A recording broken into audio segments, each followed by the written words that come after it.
Assalamualaikum warahmatullahi wabarakatuh.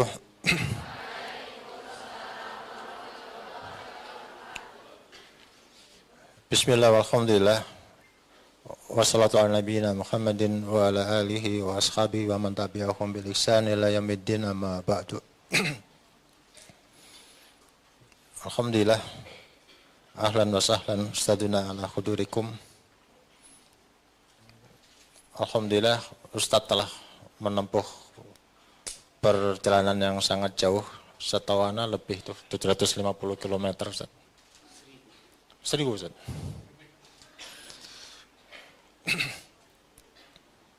...15 jam lebih Ustaz. 15 jam lebih. Di sela-sela waktu beliau yang sangat padat, alhamdulillah berkenan menyempatkan untuk hadir di masjid yang sederhana ini Ustaz, dan ditempatkan di tempat yang agak terpojok juga ini Ustaz.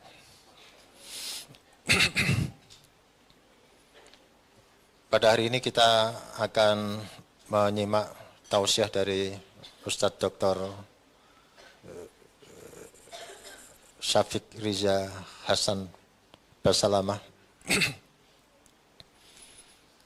Dan kajian ini dilaksanakan sebagai wujud kebersamaan beberapa lembaga dakwah di kawasan Jalan Ratna ini, yaitu SMA FG Putri Boarding, FG itu Future Gate, dan SMA FG Putri Full Day yang di ujung Jalan Ratna, kemudian pesantren Putri Tasfiyah, dan Taklimi Abad atau Taklimi Ali bin Abi Thalib. Alhamdulillah di Jalan Ratna yang kurang lebih 2 km nih Ustaz, pada tahun 2001 berdiri pesantren Tasfiyah ini, pesantren sunnah.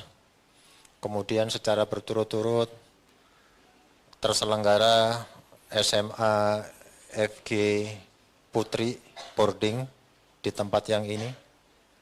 Kemudian diikuti juga dengan SMA FG Putri yang full day bersama dengan Pak Arsalan dan Pak Mursyid dan kawan-kawan.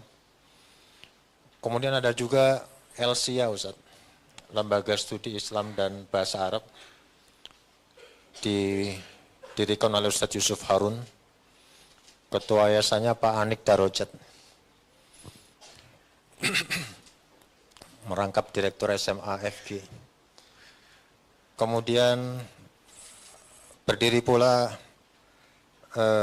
Abad Taklimi Ali bin Abi Thalib.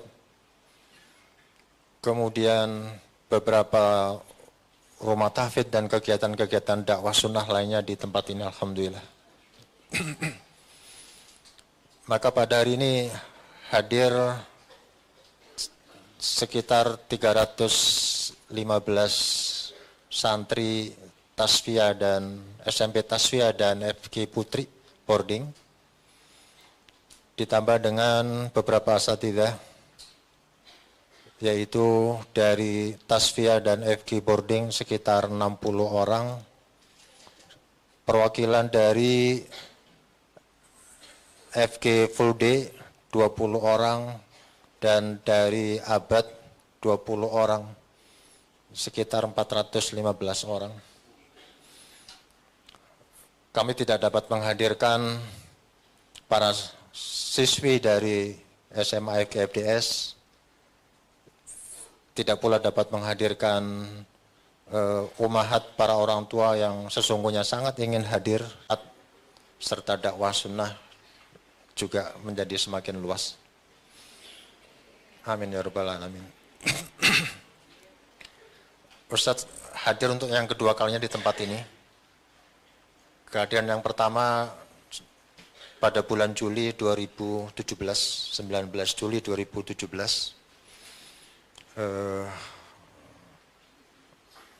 ada rekamannya Ustaz, kajian tersebut. Tapi saya sudah cukup lama tidak menyimak rekaman itu, tetapi ada nasihat Ustaz yang terekam dalam hati dan ingatan kami.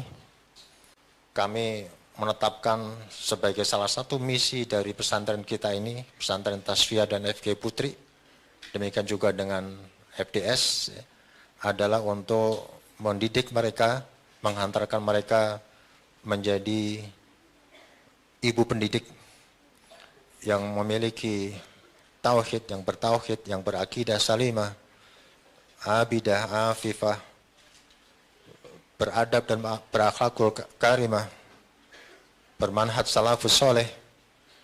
Dan dengan demikian maka kita berharap generasi yang mereka lahirkan, yang mereka didik akan menjadi generasi masa depan yang lebih baik.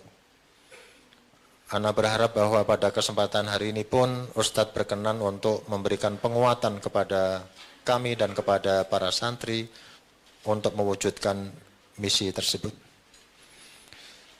Para santri sekalian, biasanya Ustadz Syafiq akan menanyakan beberapa hal kepada Ananda sekalian, dan ada hadiah insya Allah 10 hadiah kurang lebih.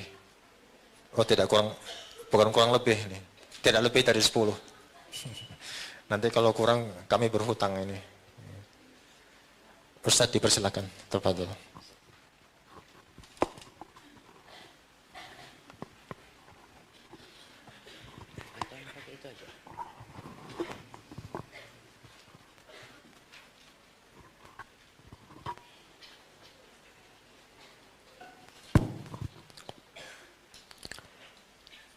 Assalamualaikum warahmatullahi wabarakatuh.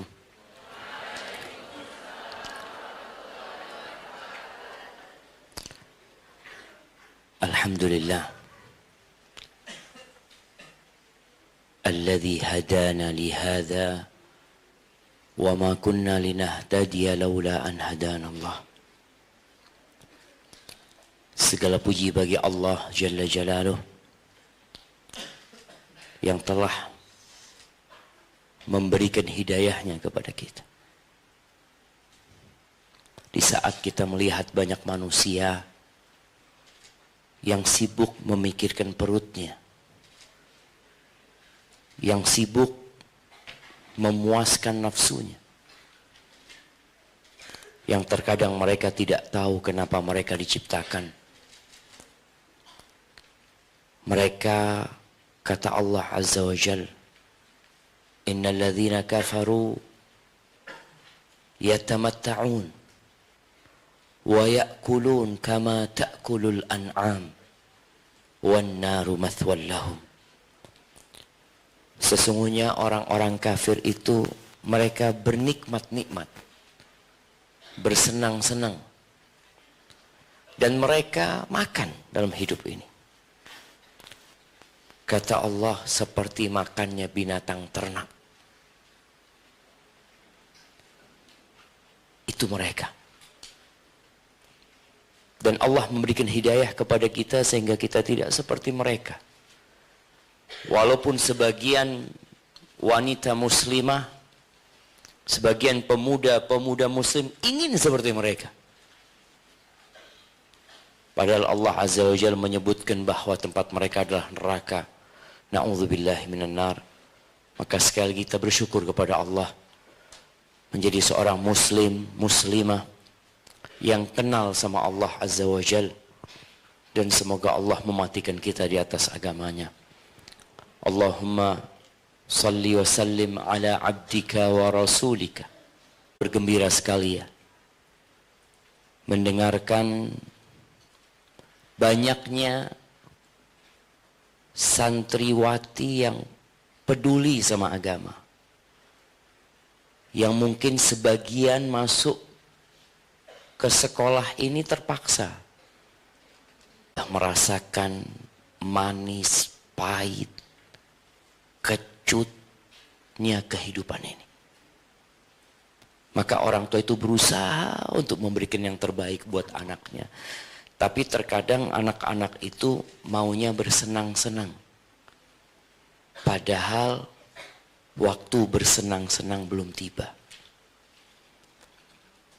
Semoga generasi yang tadi disebutkan sama Ustaz Arif ya, generasi yang dilahirkan dari rahim santriwati ini generasi yang berbeda.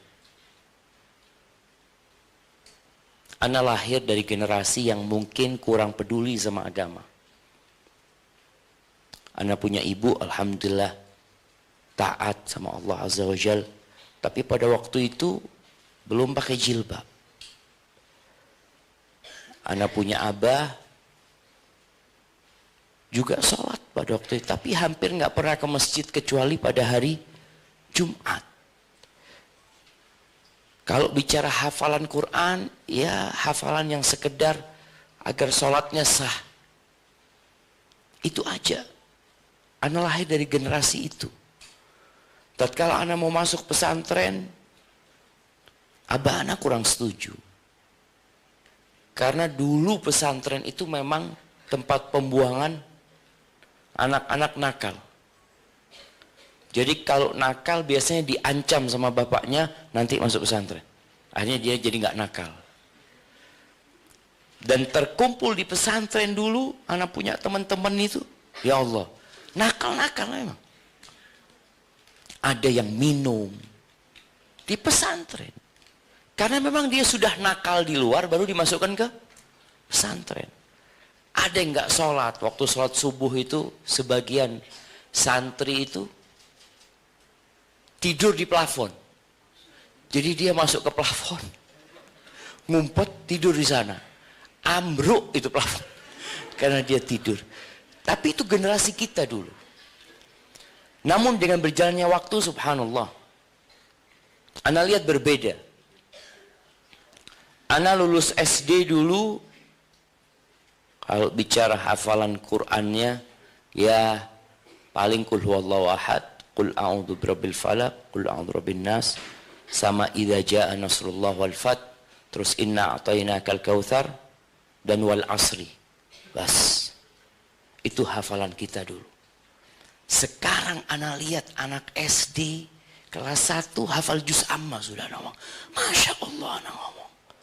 Kita lulus SD. Artinya waktu 6 tahun kita sekolah waktu itu nggak dapat apa-apa gitu. Dan sekarang kita melihat, Masya Allah, anak-anak lulus SMP sudah 30 juz, sebagian di antara mereka. Ya. Mereka sudah bisa menyampaikan hadis Nabi SAW. Allahu Akbar. Anak punya anak itu, yang sekarang belum TK ya, apa sebelum TK? Playgroup ya. Itu sudah hafal hadis, la taghdab walakal jannah. Jangan marah, kamu masuk surga. Masya Allah. Jadi kalau ibunya marah, dia ngomong, Umma, la taghdab walakal jannah, kata dia. Subhanallah. Artinya dia dari kecil itu sudah dibiasakan dengan hal-hal yang manfaat sekali, jemaah. Dan kemudian lahirlah generasi yang seperti para anak-anak di sini, dan harapan kita semua para orang tua ini besar sekali. Besar. Akan ada perubahan nyata insyaallah di negeri ini. Tatkala yang lahir adalah anak-anak yang diharapkan oleh orang tuanya menjadi hamba Allah Azza wa Jalla. Kita bicara menjadi wanita yang solehah. Apa sih kriteria wanita solehah? Di dunia ini ada banyak standar ya. Ada standar wanita tercantik. Apa kalau wanita Miss World atau yang sedunia itu? Ya, Miss Universe. Miss Universe. Kalau di Indonesia ada Putri Indonesia. Kemudian kalau di Bekasi ada apa? Ada itu, di tiap kota itu ada. Apa? Apa di sini? Ada, ya kalau di Jember itu ada Ning Cak sama Ning apa gitu ya. Pokoknya adalah standar-standar yang dibuat oleh manusia untuk menentukan ini manusia lebih dari yang lainnya. Dengan kelebihan-kelebihan yang dimiliki oleh mereka. Dan rata-rata yang jadikan standar itu adalah fisik dan penampilan. Allah Azza wa Jalla itu tidak melihat kepada rupa kita. Kata Nabi alaihi salatu wasallam, innallaha la yanzuru ila suwarikum wala ila amwalikum. Sesungguhnya Allah itu tidak melihat kepada rupa kalian. Dan tidak pula kepada harta kalian. Sekarang nih, yang menjadi titik berat para wanita itu penampilan dan harta. Padahal Allah nggak ngelihat ke sana. Makanya kenapa kita lihat di jalanan itu ada salon perawatan kecantikan terus banyak sekali. Dan kalau kita berangkat ke mall kita ngelihat yang paling banyak ditawarkan itu untuk laki-laki apa untuk wanita? Untuk wanita. Sandal, kalau kita masuk ke toko sandal sepatunya wanita itu macam-macam jemaah. Dan ada yang beli. Bicara tas juga. Allah ketika tidak melihat kepada harta dan rupa, sehingga kita perlu tahu terus yang dilihat sama Allah itu apa. Sebagian kita berpikir wajahnya harus mulus ya.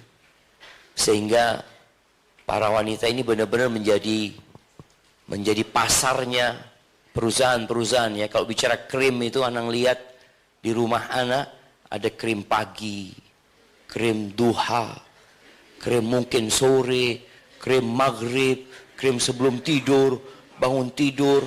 Subhanallah.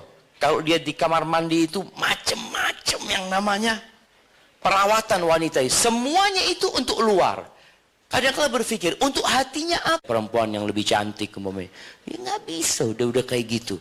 Itu sudah takdirnya, terima takdir itu dari Allah Azza wa Jalla. Tapi ada sesuatu yang bisa kita perjuangkan. Kita tahu nanti itu ada sebuah jembatan ya, yang kita harus lewatin bersama. Para nabi pun harus melewatin jembatan ini. Apa nama jembatan itu? Wah, keputusan yang pasti yang udah ditetapkan. Itu sirat. Dan melewatin sirat itu tidak dengan wajah yang cantik. Tidak dengan tas yang mahal. Tidak dengan abaya yang branded. Sekarang ini perempuan Masya Allah. Kalau pakai abaya ada yang harga 2 juta, 3 juta.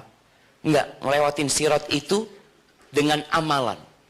Oleh karena itu kata Nabi SAW, faman batta'a bihi amaluh lam yusri' bihi nasabuh.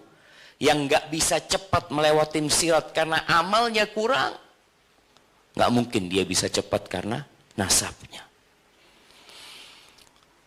Ahibati fillah, jamaah rahimakumullah. Ada sebuah kitab. Kitab ini semoga sudah diterjemahkan ya. Judul kitab ini Syakhsiyatul Mar'atil Muslimah. Iya, udah diterjemahin belum? Karya Dr. Muhammad Ali Al-Hashimi. Ini kitab layak untuk dibahas ya. Dia berbicara tentang bagaimana seharusnya seorang wanita, karena wanita ini tonggak masa depan. Dan orang-orang kafir itu tahu bagaimana merusak Islam. Ketika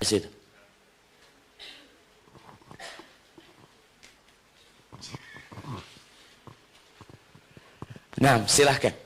Ini kan belajar bahasa Arab kan? Ya. Ka'sun wa ghaniyah. Nah, silahkan diambil mic-nya. Yang pegang pertama jawab. Nah, tafadhali.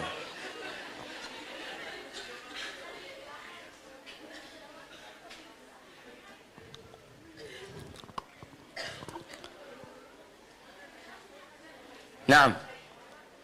Tafadhali. Tafadhali.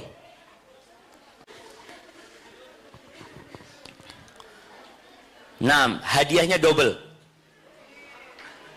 Boleh kan double kan? Naam. Jadi boleh kerja sama nggak apa-apa.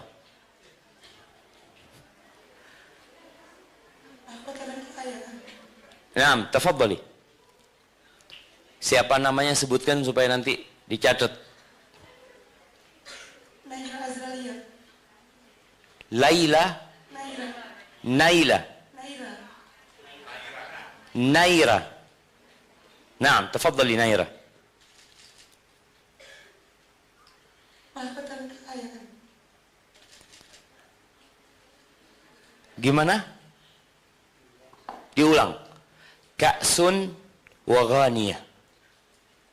Afdalu min alfi midfa'. Mahkota negara yang lebih utama daripada 1000. 1000 apa? Iya. Tapi kasih hadiahnya, separuh dia jawab. Separuh, bukan separuh sih sebenarnya sepertiga. Ya, ka'sun wa ghaniyah. Ka'as itu segelas cawan. Segelas wine. Ka'as itu biasa disebutkan untuk minum khamr. Segelas wine, segelas minuman keras dengan seorang biduan wanita. Ghaniyah itu mughanniyah. Seorang penyanyi ya. Itu lebih bagus, lebih mulia daripada 1000 meriam. 1000 meriam. Meriam itu, tahu kan meriam? Bukan tank lah. Iya. Yang buat, ya meriam itu untuk, kalau dulu ya, zaman dulu itu ada seperti bola besi besar yang dimasukkan kemudian dilemparkan seperti itu ya. Itu bayangkan mereka berpikir bahwasanya seorang wanita yang menjadi biduan kemudian dengan segelas cawan atau segelas minuman keras yang diberikan itu akan merusak dan dapat mengalahkan umat Islam lebih parah efeknya daripada 1000 meriam yang ditembakkan kepada umat Islam. Ini menunjukkan bahwa wanita benar-benar harus dijaga. Kalau tidak, dia dijadikan alat oleh musuh untuk merusak umat Islam. Seorang wanita, kata Nabi SAW, kalau keluar rumah itu, siapa yang nunggu di luar rumah? Siapa? Ditunggu sama setan. Tunggu sama siapa? Istashrafaha syaitan, kata Nabi SAW. Kalau seorang wanita itu keluar rumah, setan itu istashrafaha itu ngelihat sambil seperti ini. Dilihat, siapa ini? Oh, mereka akan gunakan senjata untuk menyesatkan dan untuk menggoda umat Islam. Baik. Di dalam kitab ini disebutkan tentang bagaimana wanita muslimah bersama Tuhannya. Bagaimana dia bersama Tuhannya sebenarnya? Karena kita tahu diri kita ini bukan milik kita. Kalau ada musibah yang menimpa, kita akan mengatakan apa? Inna, saudara sama Salman sama Nabi SAW. Dilihat istrinya Abu Darda ini pakaiannya kusut, ya pakaiannya lusuh kayak gitu. Yang nggak bersolek buat suaminya. Maka ditanya sama Salman, malaki ya Ummat Darda mutabadzila. Darda, kenapa kok kayak gini gitu loh? Kok penampilannya benar-benar nggak menampilkan seorang yang menghormatin suaminya. Kata Ummu Darda, inna akhaka Abu Darda la yuridud dunya. Abu Darda udah nggak kepingin sama dunia lagi. Sudah. Akhirnya datang nih Abu Darda, nyiapin makanan buat Salman, lalu mengatakan kepada Salman Farisi, kul, engkau makan. Kata Salman, enggak, engkau juga makan. Kata Abu Darda, aku puasa, kata dia. Enggak, aku enggak akan makan sampai engkau makan. Akhirnya Abu Darda ikut makan. Di malam hari tidur nih, Abu Darda sama Salman lagi tidur. Baru tidur sebentar, Abu Darda udah bangun mau sholat malam. Kata Salman, jangan dulu, tidur dulu. Dapat berapa lama mau sholat malam lagi? Tidur dulu. Sampai sepertiga malam akhir baru dibangunkan sama Salman. Qum, fasalli. Sekarang kau bangun sholat. Selesai sholat, Salman mengatakan, ya Abu Darda, inna li rabbika alaika haqqah. Tuhanmu itu punya hak atas dirimu. Wa inna li ainika alaika haqqah. Matamu itu punya hak. Wa inna li nafsika alaika haqqah. Dirimu itu juga punya hak. Wa inna li zaujika alaika haqqah. Pasangan hidupmu itu juga punya hak. Wa inna li zaurika alaika haqqah. Tamumu itu yang ziarah ke rumah juga punya hak. Fa'ati kulladhi haqqin haqqahu. Berikan hak kepada pemilik hak-hak itu. Jadi bagaimana seorang wanita muslimah yang soleha ini bermuamalah dengan dirinya? Dirinya punya hak. Jangan sampai dia puasa sepanjang tahun nggak mau berbuka. Yang ketiga, bagaimana seorang muslimah dengan kedua orang tuanya? Kadangkala ada perempuan-perempuan yang karena sudah menikah kurang peduli sama kedua orang tuanya. Atau nih anak-anak yang masih SMP, SMA, dia merasa ditekan sama orang tuanya. Enggak, orang tua tuh cinta sama anaknya. Wallah, kalau anti minta jantungnya ibu kalian dikasihkan. Bagaimana seorang menggambarkan ya kecintaan seorang ibu kepada anaknya, di mana dia siap mempertaruhkan nyawanya untuk anaknya sampai di dunia binatang. Allahu Akbar. Anda kalau ngelihat di dunia binatang itu sekarang sering dapat kiriman ya, potongan video bagaimana seekor ayam ya yang menyelamatkan anaknya. Akhirnya dia harus terbunuh oleh binatang buas. Bagaimana, ya Allah ya, Anda ngelihat pemandangan yang benar-benar menakjubkan jemaah. Ada kijang nyebrang di sungai sama anaknya. Ketika dia lagi nyebrang ada buaya jemaah. Ibunya itu pasang badan sehingga dia dimakan sama buaya agar anaknya itu selamat. Kalau dalam dunia binatang itu terjadi, apalagi dalam dunia manusia yang beriman. Orang tua itu siap mengorbankan apa saja buat anak-anak.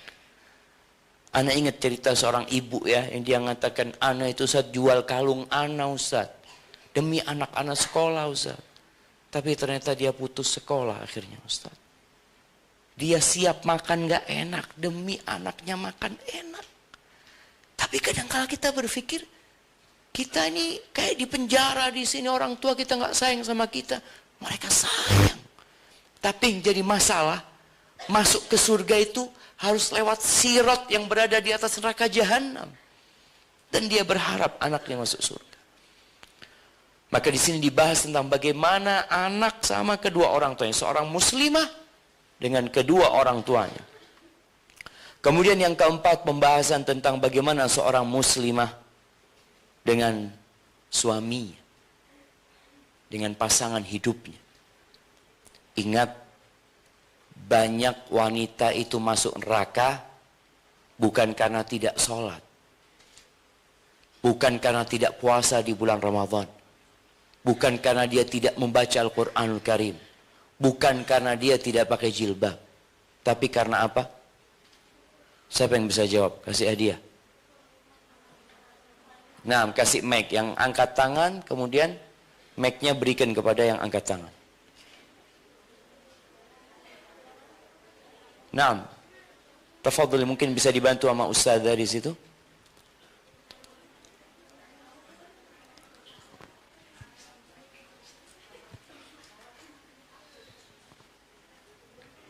Nah, silakan.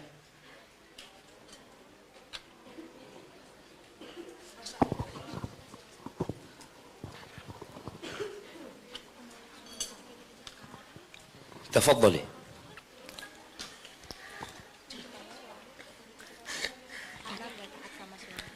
Apa mic-nya hilang?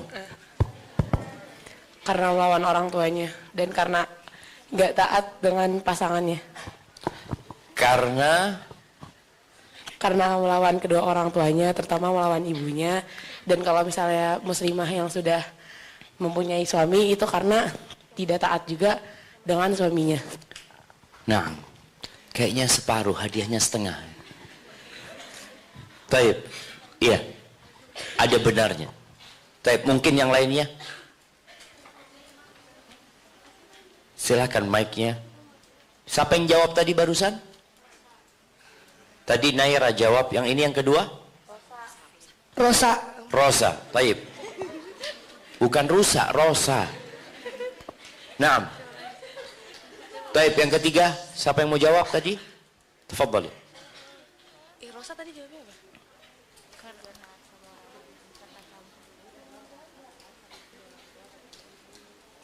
Ada yang mau jawab enggak?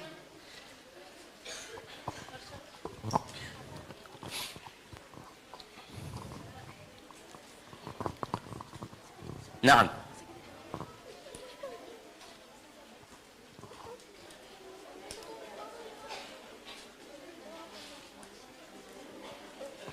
Kok? Iya.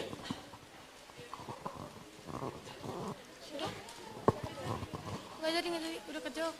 Naam, ada yang mau jawab enggak? Lama banget. Udah jadi, udah kejawab. Naam.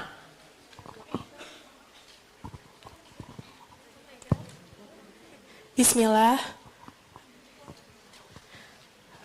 Penyebab banyak nama Ana Faradina. Penyebab banyak wanita masuk neraka adalah karena ia banyak melaknat dan mengingkari kebaikan suaminya.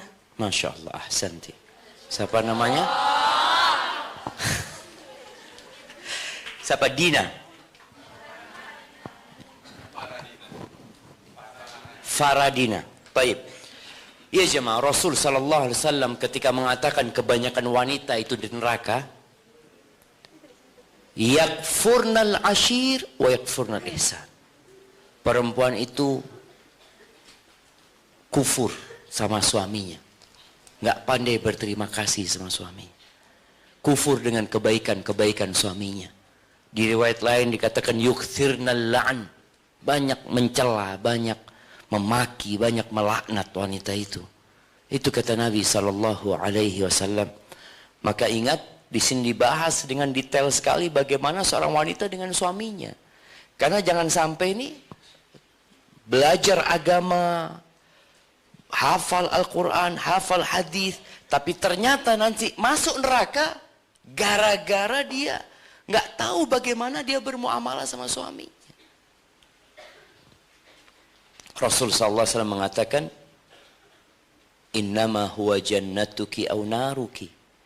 Suamimu itu surgamu atau nerakamu.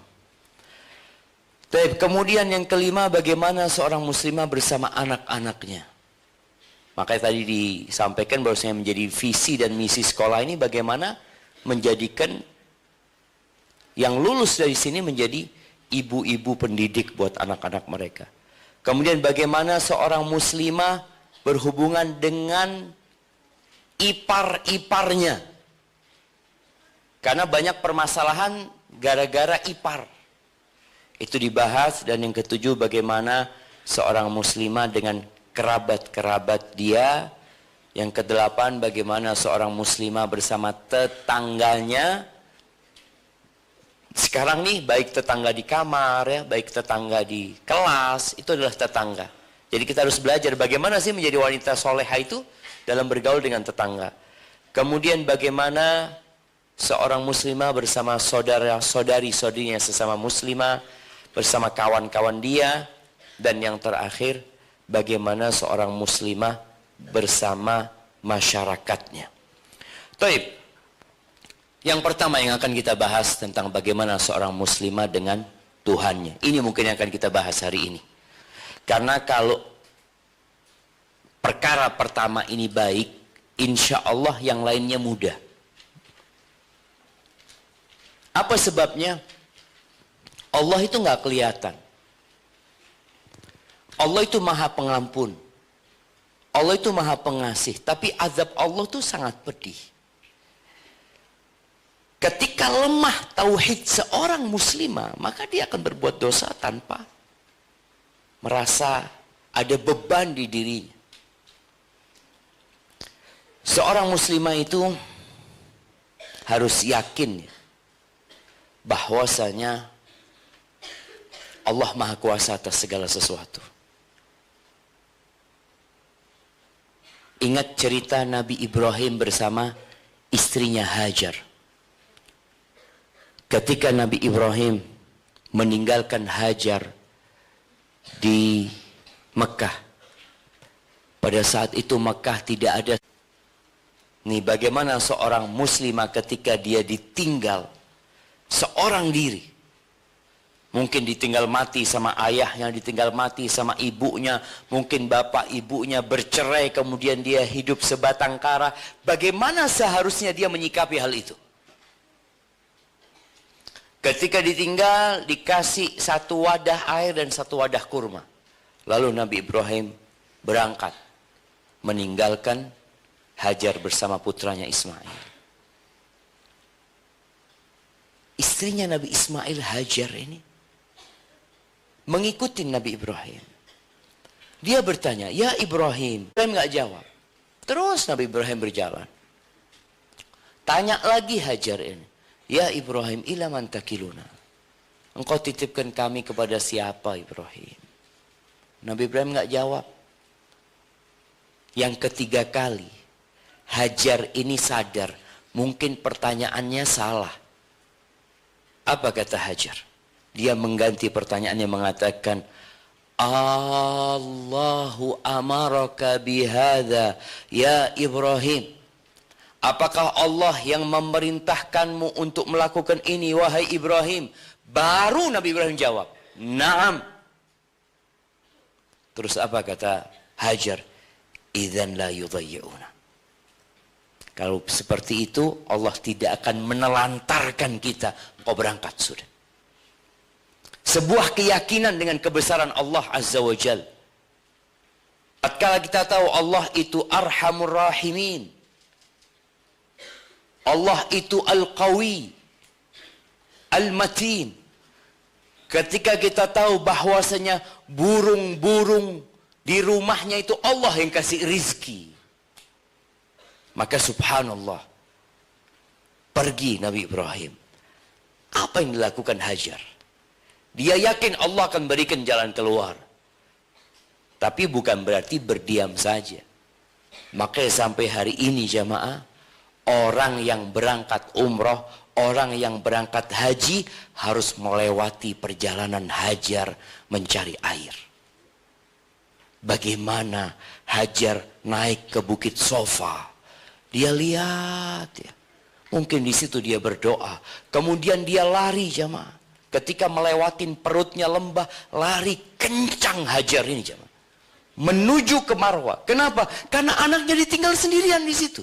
Udah nangis-nangis, air sudah habis, kurma juga sudah habis, air susu Hajar sudah kering.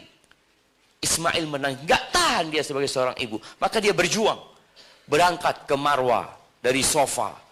Dia lihat, mungkin di situ dia berdoa, nggak ada. Kemudian berangkat lagi ke Sofa, terus sampai 7 kali. Sehingga dia mendengar ada suara, ada pergerakan.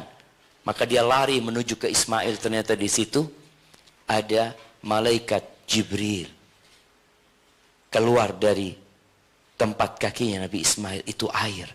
Air Zam-Zam yang kita minum sekarang ini, itu bermula dari cerita Hajar. Seorang wanita yang berjuang sendirian dan dia yakin Allah tidak akan melantarkan dia. Maka tatkala ada seorang wanita yang menjadi janda, ditinggal mati sama suaminya, atau suaminya pergi tidak pernah kembali, dan dia punya anak-anak yang harus dibesarkan, seorang muslimah yakin sama Allah Azza wa Jalla. Bukankah dia mengatakan la ilaha illallah? Bukankah setiap saat dia mengatakan Alhamdulillah Rabbil Alamin, alam semesta ini milik Allah Azza wa Jal. Kenapa aku harus takut dengan hal itu? Jadi tumbuhkan di hati kita keyakinan bahwasanya Allah Maha Kuasa atas segala sesuatu dan Allah bersama kita. Kebahagiaan itu, ingat, bukan di jam, Kadangkala akhwat-akhwat nih pada keren-kerenan jamnya. Ada yang warna ungu, ada yang putih, ada yang hijau. Apa bersainglah di antara mereka. Kebahagiaan itu berada tatkala kita ingat sama Allah Subhanahu wa taala. Kata Allah, "Ala bidzikrillah tatmainnul qulub." Maka ambil pelajaran dari Hajar. Kuatkan keimanan kita. Tatkala kita membaca Al-Qur'anul Karim, tolong dibaca sama artinya. Satu persatu dikaji. Kemudian seorang wanita muslimah hendaklah dia selalu merasa diawasi Allah Azza wa Jal. Karena sebagian jadi muslimah taat kalau di pesantren. Kalau di sekolah Masya Allah kayak orang yang paling taat. Tapi pulang, tahu-tahu dia tampil di TikTok.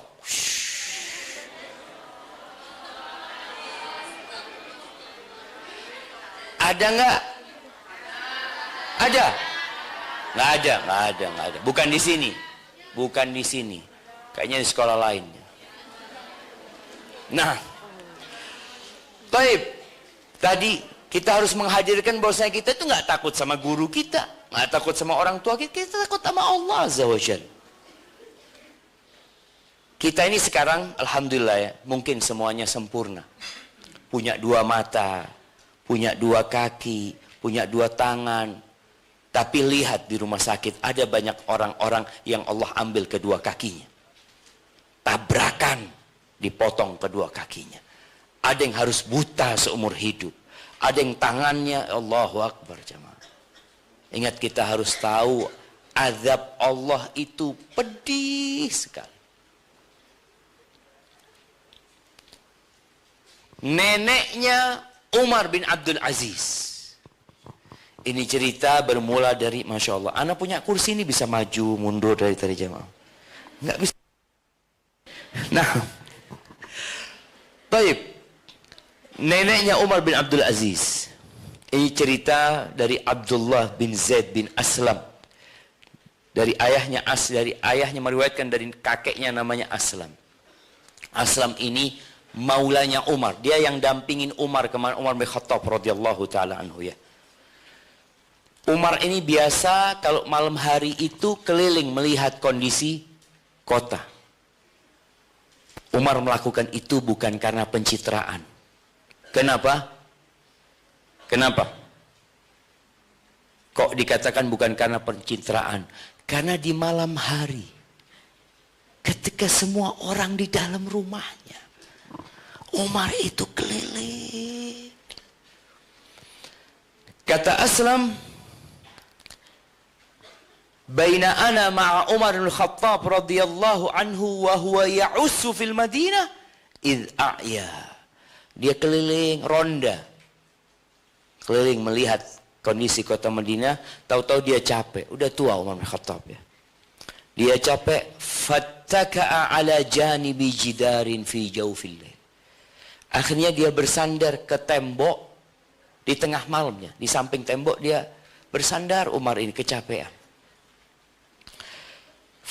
Lalu kata Aslam, faida imra'atun taqulu libnatiha. Tahu-tahu ada seorang wanita dari dalam rumah yang mengatakan kepada putrinya, ya ibnata qumi ila dzalikal laban famdhuqihi bil ma. Wahai Ananda, engkau bangkit sana, campur susu itu sama air. Disuruh campur susunya sama air.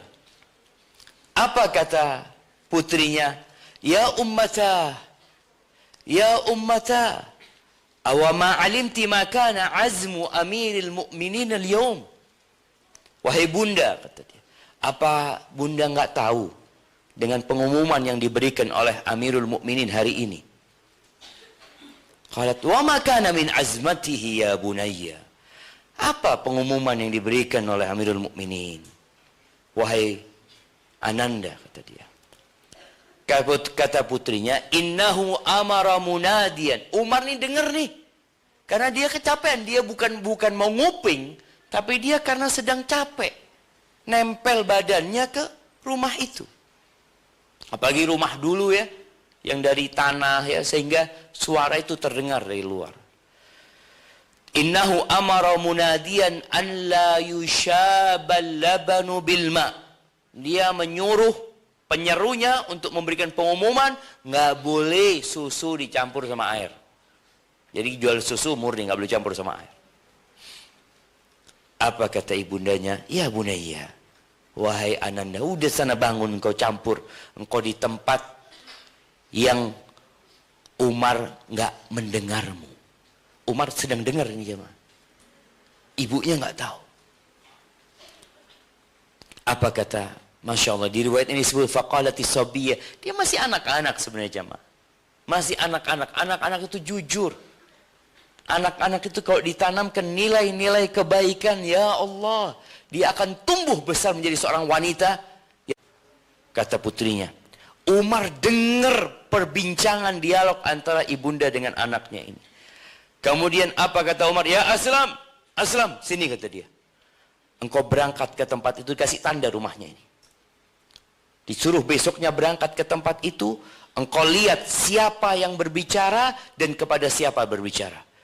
Mereka ada suaminya enggak? Akhirnya kata Aslam, aku datang ke tempat itu, aku lihat ternyata bocah itu jomblo. Jomblo ini cowok sama cewek juga ya? Apa khusus buat cewek? Dua-duanya. Nah, dia mengatakan fa'idzal jariyah ayyim. Ayyim itu artinya enggak punya pasangan ya. Allah mengatakan wa ankihul ayama minkum. Itu orang-orang yang enggak punya pasangan. Wa idza tilka ummuha. Ternyata anak itu ngomong sama ibunya. Wa idza laisa lahum rajul, enggak ada suaminya, enggak ada lelaki di rumah itu, yang ada cuma ibu sama anak perempuannya. Akhirnya ketika Umar dengar itu, dia panggil anak-anaknya, dikumpulin. Apa kata Umar mengatakan kepada anak-anak ini? Kalau bicara ingin hidup bahagia, anak-anak ingin memiliki pasangan hidup yang soleh, yang baik, yang menghargai wanita, yang mencintainya, yang akan hidup bersama sampai ajal menjemputnya, maka tolong jadilah orang baik. Jadilah wanita yang baik. Kalau jadi wanita cantik, banyak wanita cantik di luar. Tapi kalau jadi wanita solehah, ma sabaqahu minkum ahad ila hadil jariyah. Apabila bapak kalian masih punya hasrat kepada wanita, maka nggak ada satupun dari kalian yang akan mendahului. Aku akan menikahin perempuan ini. Tapi aku sudah tua, kata Umar. Udah nggak ada dia hasrat kepada wanita. Kemudian kata Abdullah bin Umar bin Khattab, li zauja, aku sudah punya istri, katanya Abdullah. Terus Abdurrahman mengatakan, aku juga punya istri, udah. Apa katanya Asim? La zaujata li, bapakku, aku nggak punya istri, buat aku saja, dia kata dia. Subhanallah, bayangin jemaah. Ini anaknya ini nggak ada yang ngelihat wajahnya ini perempuan. Nggak dilihat, belum nazar dia sama sekali. Cuma bapaknya cerita tentang perempuan ini gitu. Jadi benar-benar mereka melihat kepada yang dilihat sama Allah Azza wa Jal. Hati dan amalan. Maka akhirnya fazu yang soleha, kakek yang soleh, kira-kira anaknya jadi apa? Umar bin Abdul Aziz ini orangnya ambisius. Dia pernah jadi gubernur Madinah. Umar ini waktu dia jadi khalifah, dia itu hidupnya sudah sangat sederhana sekali. Salah seorang teman dekatnya dia, perdana menteri dia mungkinlah Haywah ya, seorang alim ulama. Suatu hari bawa baju, bawa kain buat Umar bin Abdul Aziz. Harganya itu 6 dirham. 6 dirham ini kira-kira anggaplah 600.000. Pada masa itu kain itu mahal jemaah. Tidak seperti sekarang. Katanya Umar bin Abdul Aziz, kain ini ya bagus sebenarnya. Cuma dia terlalu lembut buat aku gitu loh. Terlalu lembut buat aku. Apa kata Haywah? Ya Amirul Mukminin, engkau ingat dulu ketika dia masih gubernur, Apa katanya Haywah? Ketika engkau jadi gubernur Madinah, aku datangkan kain yang harganya 600 dirham. 100 kali lipat kain ini. Dan engkau mengatakan ini sebenarnya bagus tapi masih kasar, kata engkau. Kok sekarang engkau bisa berubah gitu loh memandang dunia ini? Maka Umar mengatakan, innali nafsan tawaqah. Aku punya jiwa yang ambisius, kata dia. Aku itu kepingin menikah dengan putrinya Sulaiman, mertuanya Umar bin Abdul Aziz, Fatimah binti Sulaiman insyaallah. Dan aku menikah dengannya. Aku kepingin jadi gubernur Madinah, Allah jadikan aku gubernur Madinah. Aku kepingin jadi khalifah, Allah jadikan aku khalifah.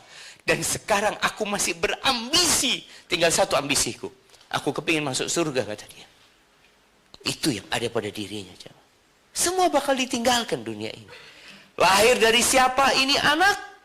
Dari ibu tadi. Yang subhanallah terkadang anak itu lebih soleha daripada ibundanya. Jadi ketika seorang anak dapat ibunda mungkin yang kurang taat, jangan dia akhirnya ikut ibunya. Siapa yang diikutin? Allah Azza wa Jal. Karena Allah lah yang menciptakan dirinya. Kemudian ahibati fillah. Sampai jam berapa waktu anak? Tanya jawab jam berapa? Bentar lagi tanya jawab ya, Ma. Nah, ingat kehidupan ini tidak selalu seperti yang kita inginkan. Semuanya bermimpi ingin hidup nyaman di dunia ini. Kalau dia menikah, mungkin menikah dengan seorang yang berduit ya. Yang tampan. Apalagi? Gimana? Tampan, hafal Quran. Pokoknya semua dia punya kriteria. Tapi ternyata nggak semua yang dia impikan terjadi. Dia tidak ingin sakit. Tapi kadangkala ada yang harus sakit. Ada seorang perempuan yang dia telepon ana mengatakan, Ustaz, ana mau ketemu Ustaz, kata dia. Kata dia, waktu itu dia umrah sama ana. Akhirnya dia datang sama suaminya.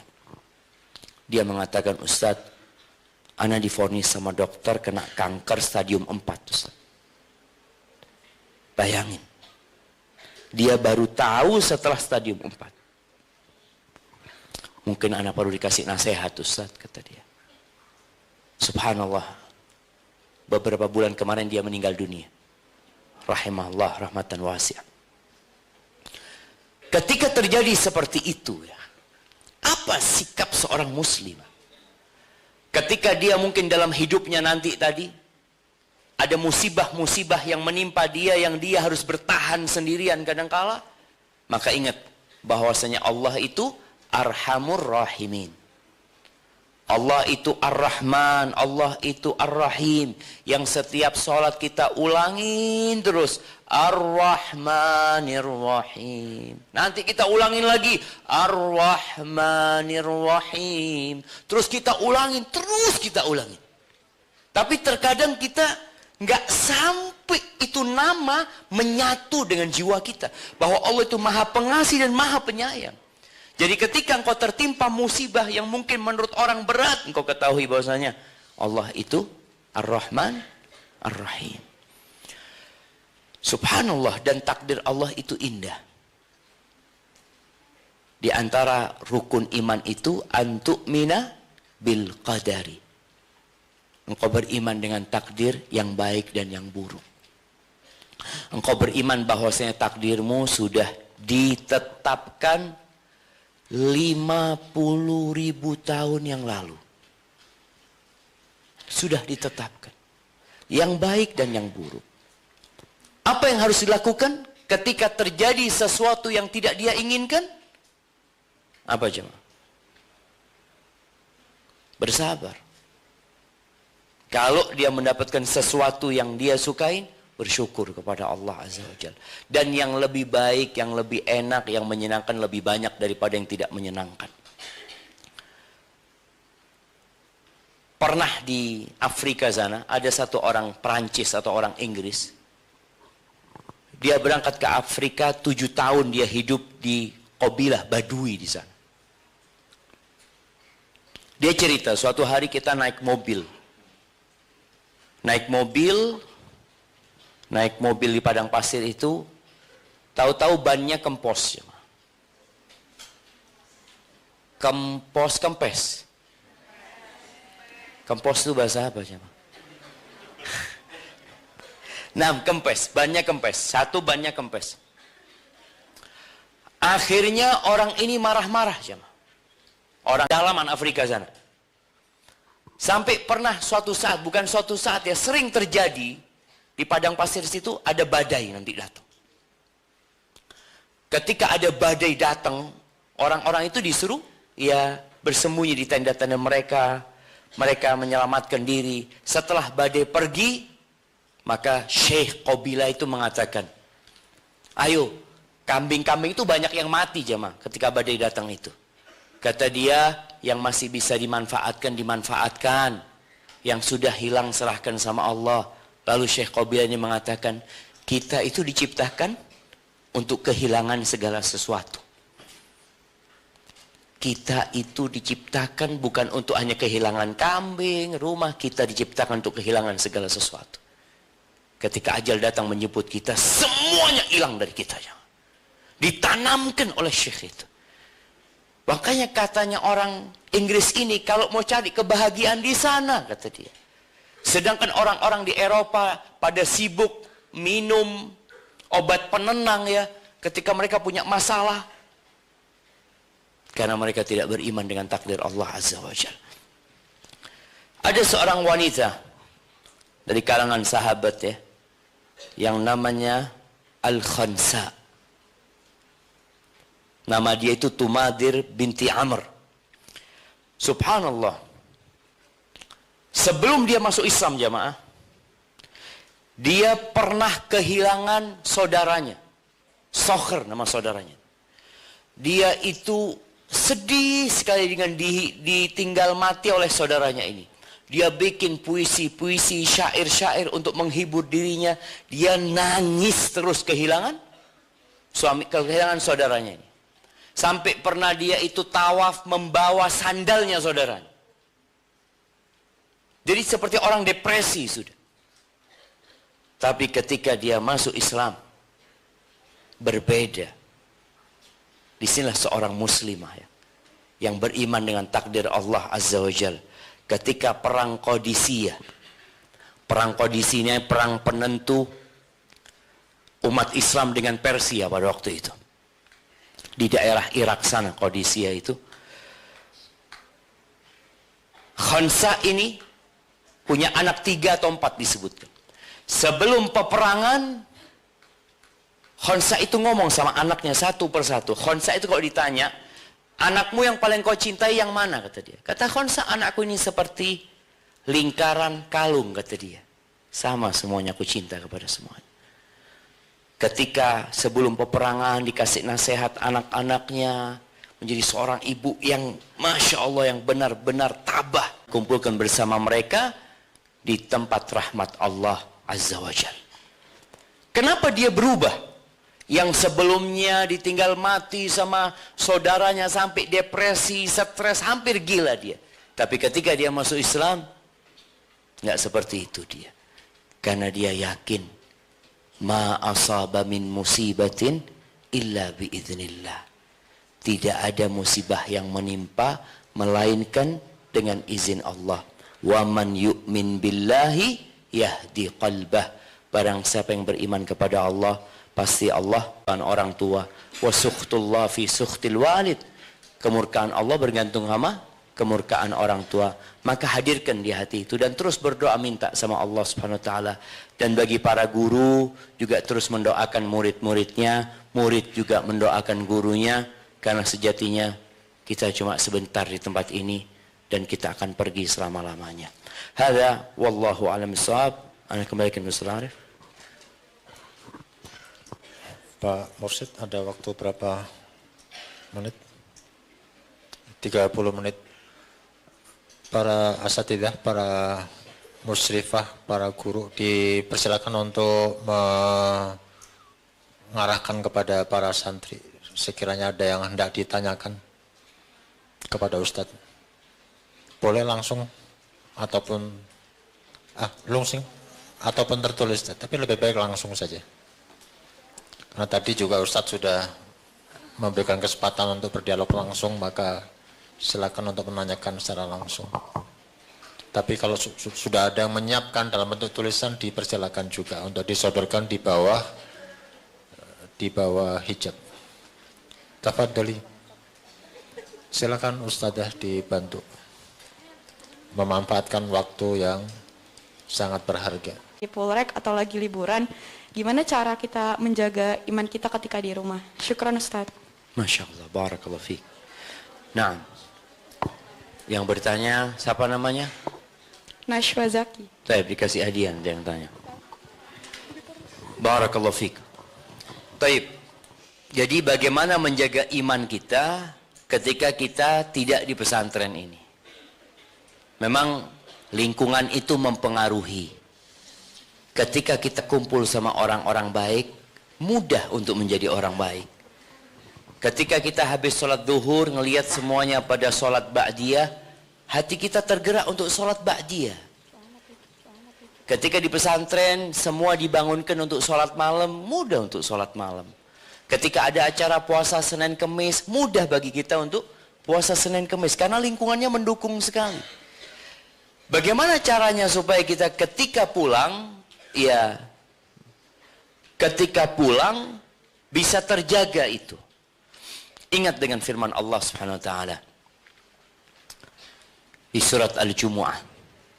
Allah mengatakan, ya ayyuhalladzina amanu idza nudiya lis-salati min yaumil jumu'ati fas'au ila dzikrillah wa dzarul bai'. Dzalikum khairul lakum in kuntum ta'lamun. Kita lihat gambaran di sini. Wahai orang-orang beriman, apabila diserukan ajakan untuk hari Jumat itu, hendaklah kalian bersegera menuju zikrullah. Tinggalkan perdagangan, tinggalkan jual beli. Itu lebih baik buat kalian kalau kalian mengetahui. Taib, setelah sholat apa? Orang kalau di masjid, semuanya baik, dengerin ceramah, sholat, berzikir. Ketika selesai sholat, pulang ke rumahnya, berangkat ke pasar, ke tempat kerjanya. Kata Allah Azza wa Jalla, فَإِذَا قُضِيَتِ الصَّلَاةِ فَانْتَشِرُوا فِي الْأَرْضِ. Kalau selesai sholat, silahkan kalian bertebaran di bumi Allah. وَابْتَغُوا مِنْ فَضْلِ اللَّهِ. Carilah karunia Allah. Terus Allah pesan satu hal. Apa pesannya? Wadhkurullaha kathiran la'allakum tuflihun. Jadi ini insya Allah dapat menjadi solusi. Ketika kita keluar rumah, keluar pesantren ini, lagi liburan, maka perbanyak zikir. Jaga lisannya terus berzikir. Bawa buku zikirnya. Zikir mutlak dan zikir muqayyad. Zikir yang bebas, terus kita berzikir. Wallah, berkah hidup kita kalau kita berzikir. Iman itu akan naik dengan zikrullah. Ala bi zikrillah tatmainnul qulub. Dan Nabi SAW memberikan contoh ya, bagaimana zikir ini menjaga kita, menjaga iman kita. Beliau memberikan permisalan apabila seorang itu dikejar sama musuh ya, dikejar sama musuh, dia berlari terus masuk ke sebuah benteng, dia tutup pintunya, selamat dia. Dan benteng itu adalah zikrullah. Makanya dikatakan zikir itu hisnul muslim. Zikir itu adalah tamengnya atau bentengnya seorang muslim. Maka nasihat ana bagi yang pulang, tolong jadwal zikirnya tetap. Kalau mungkin dia akan males sholat sunnahnya, zikirnya tapi tetap. Dan kalau bisa ditambah. Kemudian sesekali dalam sehari duduk beristighfar 100 kali. Duduk udah. Kalau di rumah pegang handphone, mungkin pegang remote, tinggalin itu semua. Baca istighfar. Baca Rabbighfirli wa tub alayya innaka antat tawwabur rahim. Baca 100 kali. Nabi sekali duduk alaihi salatu wasallam baca itu 100 kali. Kemudian kalau bicara iman kita itu lemah, ada penyebabnya. Kalau penyebab iman kita lemah itu handphone, maka jangan sering-sering pegang handphone. Kalau pegang handphone, di dekat orang tuanya. Karena kalau kita sendirian, bisikan setan kuat dan kita belum mampu melawan bisikan itu. Paling tidak dengan ada pengawasan dari orang-orang dekat, itu bisa menjaga kita. Kemudian juga yang perlu dilakukan adalah berdoa.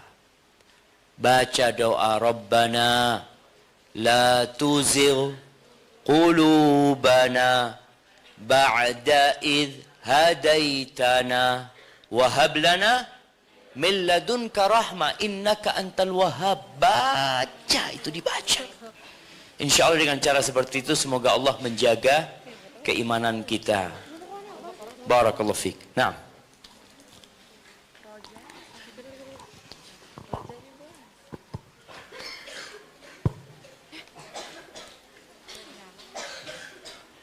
Bismillah. Ustadz, bagaimana kita menghadapi seorang teman yang jarang sholat, sudah ditegur tetapi tetap saja sama? Apakah teman tersebut bisa kami percaya? Tafadhol Ustadz. apakah teman tersebut bisa kami percaya? Gitu pertanyaannya. Baik. Kita tahu yang pertama dihisab pada hari kiamat itu apa? Salat. Kalau salatnya benar insya Allah, yang lainnya benar.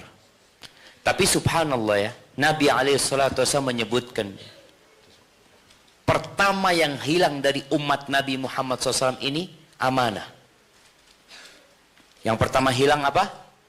Amanah. Yang terakhir hilang itu salat.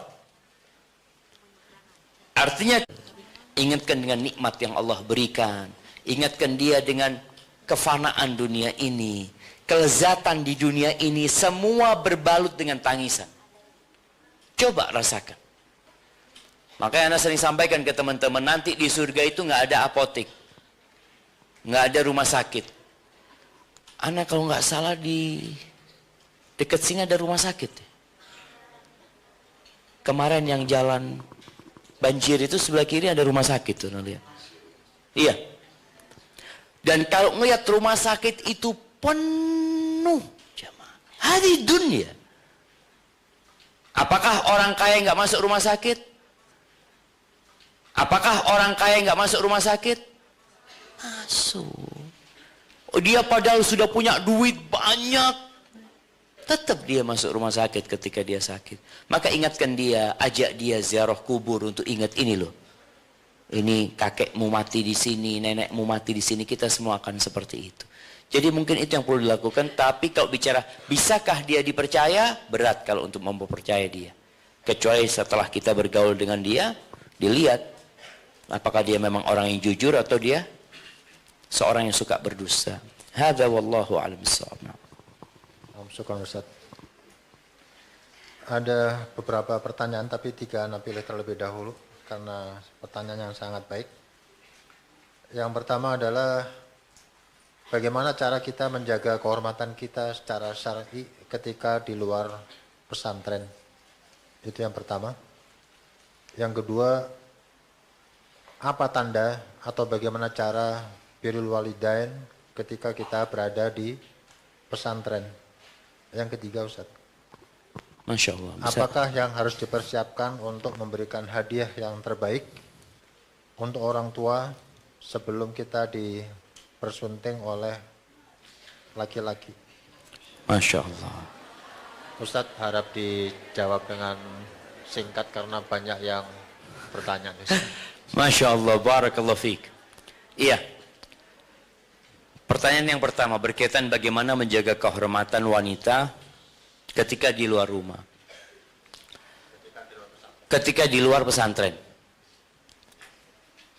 Allah Azza wa Jalla mengatakan, وَقَرْنَ فِي بُيُوتِكُنَّ وَلَا تَبَرَّجْنَ تَبَرُّجَ الْجَاهِلِيَّةِ الْأُولَى. Kata Allah apa? Tinggallah kalian di rumah-rumah kalian. Jadi rumah itu adalah tempat menjaga kehormatan wanita yang paling tepat. Kalau keluar, maka jangan bersolek. Jangan ingin menampilkan kecantikannya kepada laki-laki. Tundukkan pandangannya. Jadi intinya menjaga kehormatan dengan tetap di rumah. Yang kedua, di rumah sendiri pun sekarang banyak godaan. Jadi Nabi SAW pernah menyebutkan nanti akan ada fitnah yang setiap rumah orang itu akan kemasukan fitnah itu. Sebagian ulama menyebutkan boleh jadi fitnah itu adalah internet. Internet. Wallahi dulu kita jamaah kalau mau telepon orang tua itu kita harus ngantri di yang namanya wartel. Masih ada wartel di sini. Itu kalian nggak ngelihat tuh kita ngantri di wartel.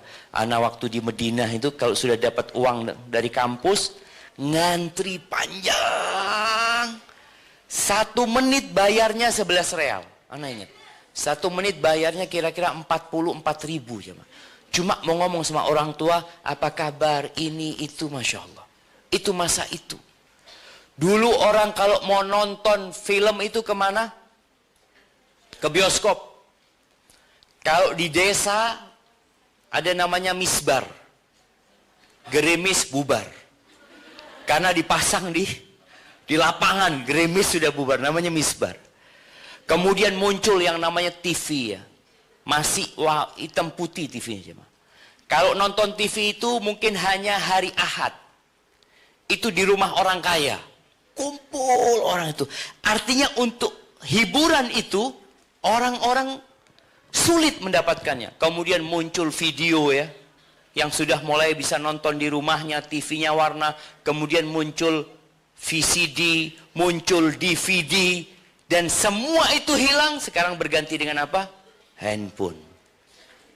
Dengan handphone. Semua bisa kita akses. Yang baik dan yang buruk. Dan berhubungan dengan laki-laki.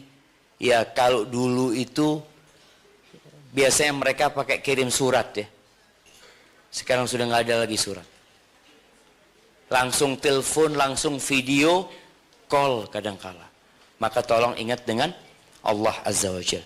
Dan pertanyaan yang kedua, bagaimana birrul walidain sebelum? Bagaimana tanda bahwa kita ini melakukan birrul walidain ketika di pesantren? Di pesantren. Yang kedua, apakah hadiah terbaik untuk orang tua sebelum kita dipersunting oleh suami? Masya Allah. Siap. Untuk pertanyaan yang kedua, berkaitan tanda kita berbakti sama orang tua apa di sini? Jangan khianatin orang tua. Jangan khianatin orang tua. Orang tua kepingin kalian jadi anak-anak yang solehah, yang mengabdi kepada Allah Azza wa Jal. Maka itu tanda dia ini berbakti sama orang tuanya. Dia menjalankan nasihat-nasihat orang tuanya. Dalam setiap doa dia sisipkan kedua orang tuanya. Ini tanda anak itu berbakti sama orang tuanya.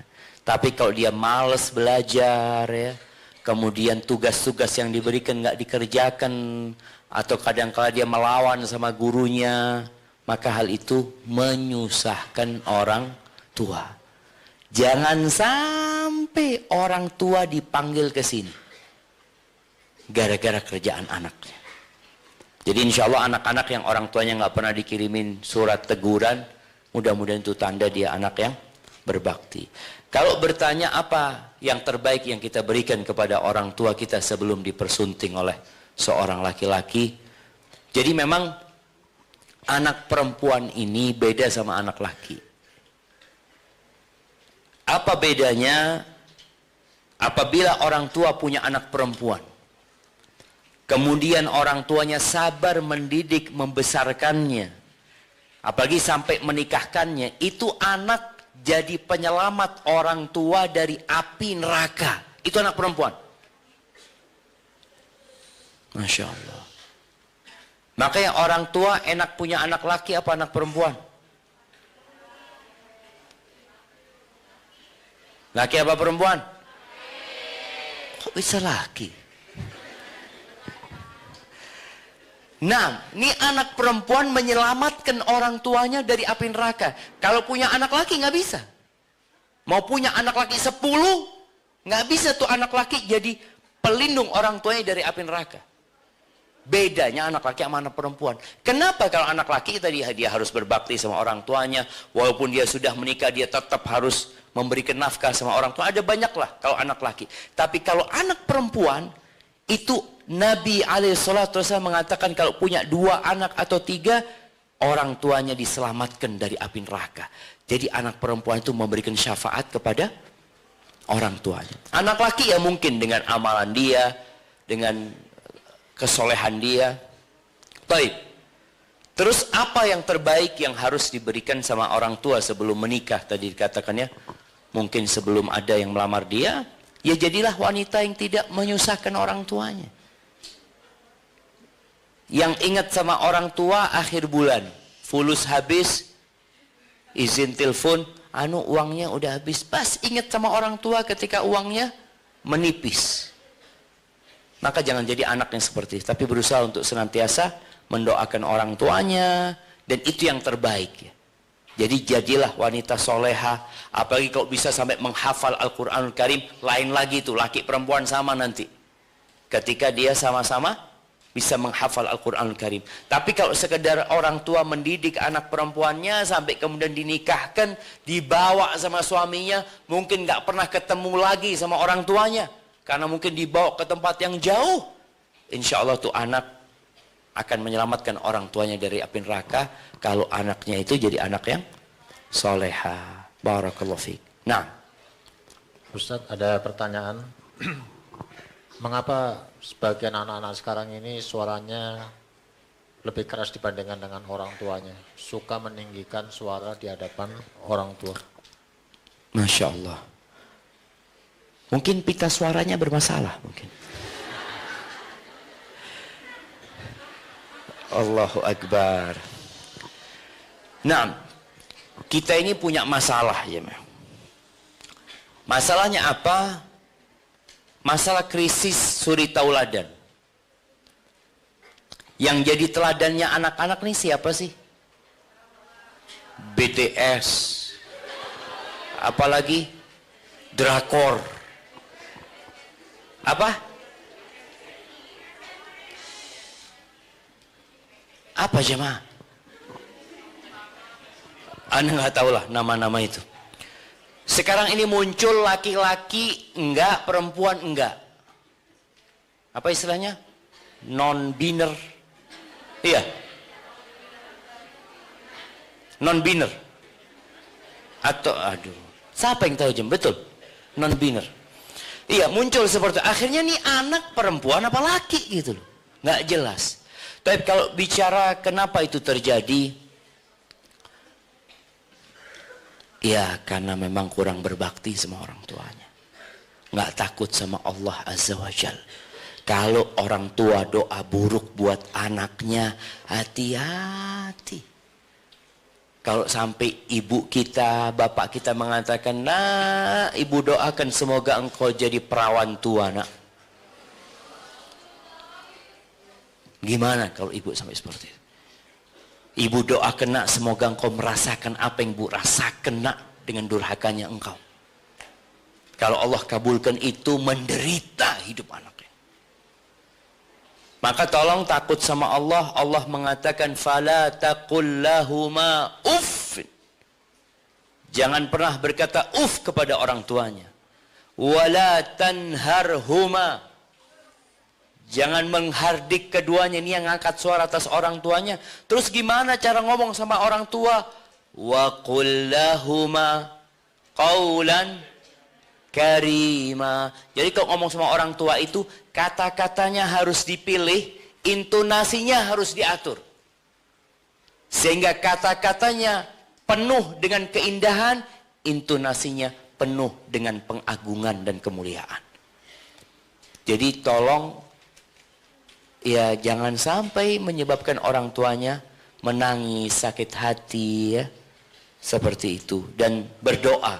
Kadang-kala anak, Ustaz, anak ini kok kayaknya durhaka sama orang tuanya. Anak ngangkat suara lebih keras dari orang tua. Maka minta sama Allah. Baca doa. Allahumma a'inni ala dzikrika wa syukrika wa husni ibadatika. baca doa Rabbi auzi'ni an ashkura ni'mataka allati an'amta alayya wa ala walidayya. Seperti itu. Barakallahu fiik. Nah. Ada beberapa pertanyaan lagi. Yang pertama, Ustadz, bagaimana cara kita menyadarkan orang tua kita yang belum mengenal sunnah? Itu yang pertama. Yang kedua, orang tua anak belum jelas agamanya. Entah muslim, entah bukan. Bagaimana cara kita menghadapinya? Kemudian pertanyaan yang juga sangat penting, ada dua Ustaz, nanti mohon dipilih mana yang akan dijelaskan dengan lebih terinci. Bagaimana cara kita menghadapi bila kita mendapatkan suami yang keras, yang mengekang, yang tidak menghargai kita sebagai seorang istrinya, sedangkan kita harus taat kepada suami, santri kelas 12. Insya Allah. Udah punya suami dia. Nah, kayak pertanyaan titipan mungkin. Kan nggak apa-apa. Santri tadi ya. 3 pertanyaan ini. Yang pertama tadi, bagaimana kita berdakwah kepada orang tua kita yang belum kenal sunnah. Maka kenalkan sunnah. Sunnah itu indah. Dan nih, kadang-kala kita ngomong sama orang tua susah. Karena kita selalu dianggap sama orang tua masih kecil. Walaupun anak nih, walaupun kayak gini, sudah punya anak, sudah mulai putih jenggotan, di depan orang tua anak tetap kecil. Makanya doa kita apa? Wa qur rabbirhamhuma kama rabbayani shaghira. Tetap harus ada itu dalam diri kita. Kita adalah kecil di depan orang tua kita. Tapi bagaimana akhirnya kita bisa yang ngasih tahu orang tua? Yang pertama, kasih tahu orang tua dengan berdiam. Ada sebagian ulama yang mengatakan kunu du'atan wa antum shamitun. Jadilah kalian pendakwah dalam posisi kalian tidak berbicara. Dengan apa? Dengan akhlak yang mulia. Tunjukkan pulang dari sekolah ini, anti lebih memuliakan orang tua. Bagaimana anti lebih umpamanya di rumah, sandalnya orang tua diatur, anti yang nyapu semua. Ketika anti pulang, ngomong sama ibunya, Bunda istirahat, semuanya aneh ngerjain. Ada yang kayak gitu?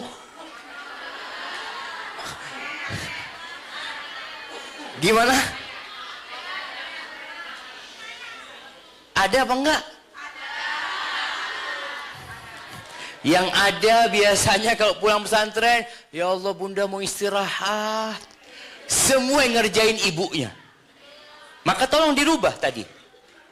Bagaimana kita mendakwin ibu ini supaya tahu, Bu, aku belajar di sekolah ini, aku diajarin bagaimana menghormatin orang tua. Aku diajarin bagaimana melayanin ibu. Bagaimana aku menyenangkan hati ibu di sekolah ini, Bu. Tunjukkan kepada ibunya. Kemudian nanti ketika ada waktu ngobrol sama ibu. Ibu, aku nih belajar di sekolah, Bu, ya. Kalau dilihat ada perkara-perkara yang dilakukan ibunya yang tidak sesuai dengan sunnah. Mungkin ada 10 kesalahan orang tua. Jangan semua dibahas. Pilih satu yang paling penting. Kalau di rumah ada kesyirikan umpamanya. Tadi pertanyaan yang kedua, orang tuanya nggak jelas agamanya. Islam apa bukan? Mau dibilang Islam, ya KTP-nya Islam. Tapi kalau ngelihat kelakuannya, nggak beragama kayaknya seperti itu. Maka cari waktu yang tepat ngobrol sama orang tuanya. Ketika nggak bisa ngomong sama orang tuanya, tulis surat. Diantar sama bunda. Mudah-mudahan di tempat itu orang tuanya bertemu dengan orang-orang yang soleh dan mendapatkan hidayah.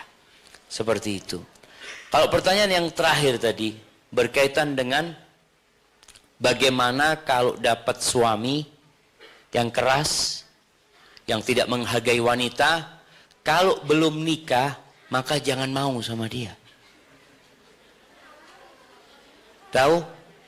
Kalau ternyata kita belum menikah, sepertinya dia bertanya mungkin kondisi rumah tangga orang tuanya. Dia mungkin mendapatkan bapaknya kurang menghargai ibunya, dan itu terjadi. Ada bapaknya yang suka marah-marah sama ibunya, yang seakan-akan semua yang dilakukan ibunya salah ya. Apa yang harus dilakukan? Sabar yang pertama. Yang kedua, coba kita tanyakan, kenapa anak kok dapat suami kayak gini? Boleh jadi disebabkan dosa-dosa kita. Maka perbanyak istighfar, mohon ampun sama Allah. Boleh jadi kita ini nggak nurut sama wasiat Nabi Muhammad SAW.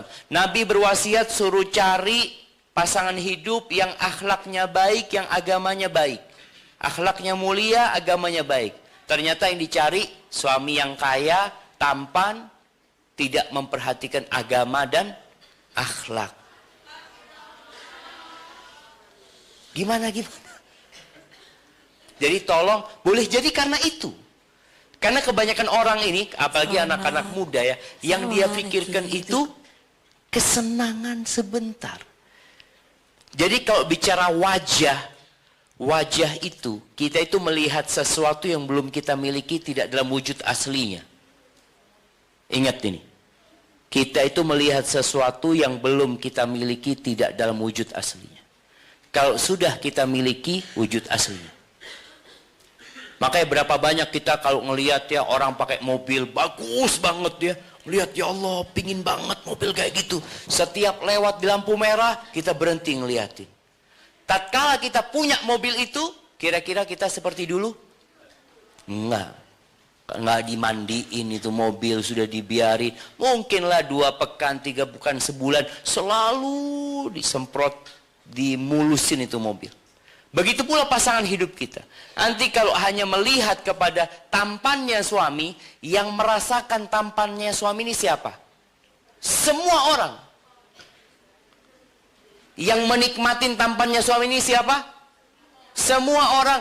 Yang menikmati perilakunya suami siapa? Istrinya aja. Maka jangan cuma mikir, kalau bicara tampan, anak punya suami keluar satu kampung lihat semuanya. Tapi di rumah ketika dia marah-marah, apa tahu orang satu kampung? Nggak ada yang tahu. Paling tidak Ustadz dapat merasakan apa yang dirasakan oleh para santri kami. Ustadz, bagaimana kalau kita dibesarkan dengan urusan duniawi? Terus pas kita sudah besar dan sudah terbiasa dengan urusan duniawi itu, tiba-tiba orang tua kita mendapat hidayah dan mengajak kita untuk ikut, tetapi dengan cara yang memaksa. Sedangkan kita ingin belajar secara bertahap dan merasakan baik buruknya sendiri, sehingga kita akan lebih mantap dalam menaatinya. Kemudian, bagaimana cara menghargai orang tua yang sibuk dalam pekerjaannya, sedangkan kita masih. Akhir ini mohon dijawab Ustadz. Bagaimana supaya kami betah berada di pesantren? Kalau saya sih terus terang saya betah di pesantren. Masya Allah, Masya Allah. Iya. Ya, pertanyaan yang pertama tadi, ini mungkin terjadi ya. Terjadi bagaimana seorang anak yang awalnya hidup bergelimang kesenangan. Apakah orang tuanya perlu mengangkat anaknya dengan paksa atau dibiarin anaknya? Dipaksa aja. Dipaksa. Makanya tadi ketika dikatakan anak-anak ini kepingin belajar ya, mengetahui dengan sendiri tentang keindahan Islam ini itu, makanya dimasukkan ke sini. Belajar di sini. Tapi tolong niatnya diperbaiki. Ini berkaitan dengan pertanyaan terakhir ya, juga. Jadi kalau dikatakan kenapa orang itu betah dan tidak betah? Pernah ngelihat orang di pedalaman Kalimantan sedang mencari emas ya, atau di pedalaman Papua sana, dia di sungai dengan kayak nampannya ya. Dia cari emas, nggak ada internet di situ, nggak ada listrik di situ.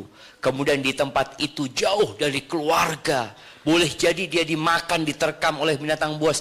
Pertanyaan, kenapa dia bertahan di tempat itu? Karena dia berharap sesuatu yang besar. Dia siap berkorban untuk hal itu. Maka niatkan belajar itu untuk masuk surga. Makanya ketika datang ya, orang-orang dari Yaman, mereka adalah delegasi. Di sana ada semua yang diinginkan oleh jiwa. Anak-anak tahu nggak sekarang ini sedang ada dunia baru yang dibikin sama orang-orang barat. Apa nama dunia baru itu? Apa? Metaverse. Metaverse. Di mana di dunia itu kita bisa jadi apa saja yang kita mau. Mau jadi, umpamanya dia mungkin kepingin jadi perempuan yang rambutnya merah, jadi. Kepingin jadi wanita yang cantik, jadi di sana. Dia kepingin awet muda, walaupun di dunia nyata dia itu gemuk umpamanya, di situ dia jadi ramping, bisa. Dan itu hanya hayalan, bohong. Di surga semua dapat. Maka